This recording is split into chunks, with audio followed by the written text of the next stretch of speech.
Mamen, another healthy dish ang ating ulam for today's video, mamen. Sabi ko naman sa inyo, health is wealth, mamen. Kahit paminsan-minsan, syempre, bawian naman natin. Hindi pwede yung madalas. Putok-batok, taba, mamen, kolesterol, mapapaaga tayo niyan. Kaya ito, balansin naman natin.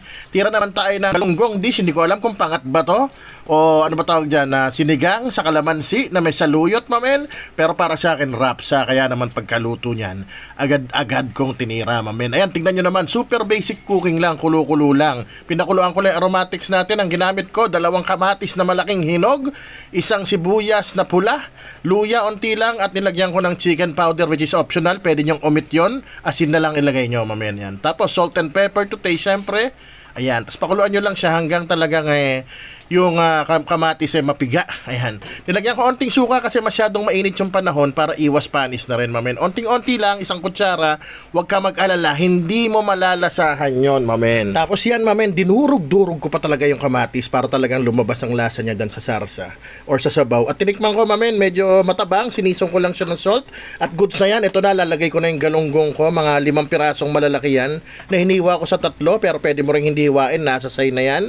At 1 kulo lang yan, mamen. Takpan mo lang saglit. Pag kulo niyan, goods na yan. Pero sasabay ko na yung siling panigang o siling green, mamen. Ayan, takpan lang natin at balikan natin. Pag nakulo na. Ayan na. Goods na yan. O, diba? Actually, nakailang tikim na nga ako dyan O, marami kang pwede ilagay na dahon dyan. Dahon ng ampalaya, dahon ng talbos ng kamote, kangkong. Gusto mo, lagyan mo ng okra, yung mga pangsigang, pwede dyan. Masarap dyan. Kahit nga maglagay ka ng mga kalabasa dyan, ampalaya, solve na solve yan, mamen. Pero ako, for today's ulam, gusto ko lang saluyot para simple lang yung malalasahan ko, mamen. Ayan saglit lang yan, mga 20 seconds, luto na yan. Pinas forward ko lang yan. Din yung cute ang cute. Ayan, tapos ready mo na yung bandihado mo, yung plato mo. Kumain na tayo, mamen, habang mainit yan. Rapsang-rapsa yan. Ayan, syempre, hindi pa pala tapos. Ang huling lalagay ko dyan para talagang mananatiling fresh ang lasa, mamen. Lalagyan ko yan ng kalamansi. 15 piraso yung lalagay ko. Pero syempre, tinikman ko muna, mamen. Manamis-namis yung sabaw. Ang sarap talaga. Ayan, juice ng 15 kalamansi na medyo maliliit lang, kaya medyo onti lang napiga ko, pero goods na yan. Tapos pakuluan mo lang ng 1 beses, 10 segundo para mahalo lang yung kalamansi. At ayan na, magsando ka na at magkain na tayo sabay sigaw ng rapsa! Mamen! Men! Sabi ko naman sa inyo, health is wealth. Kahit paminsan-minsan, healthy tayo. Isa sa mga gusto ko sa dahon na yan, bukod sa dahon ng ampalaya, mamen. Siyempre, konting kanin lang. Sarap. Fresh na fresh ang lasa.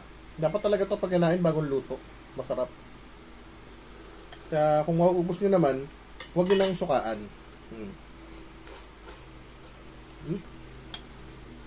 Sarap. Lalo na sa probinsya to, yung mga bagong huli na isda. Ganito luto. Wala na linisan yun. Kasama na yung yung hasang ng isda, kasama na. Nakatikim na ako noon kasi wala kaming probinsya. Nakikiprobinsya lang ako sa La Union, dati sa Bicol. Kaya talagang doon ko nagustuhan yung mga ganitong luto. Hindi ko alam bakit ba tawag dito. Paki-comment nyo nga dyan.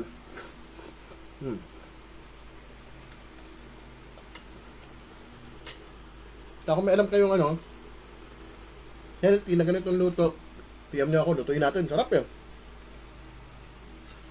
Parang ba yung manok naman na tinuro lang din sa akin sa Iloilo yata. Nilagpang. Napakasarap nun, mamin. Pensa na lang. Kumain, nagutom na ako yun. Sarap din dito, maraming kamatis. Ladot mura kamatis ngayon. Diba? Kaysa pratuin mo yung galunggong, pero masarap din naman talaga yung prito. Ito nga kasi wala mantika. Kaya yung nilagay kong chicken powder, pwede kayong hindi maglagay nun. Yun lang ang hindi healthy dito. Unti lang naman. Gayahin nyo, masarap, mura, healthy. Kain muna ako, mamen. Rapsa.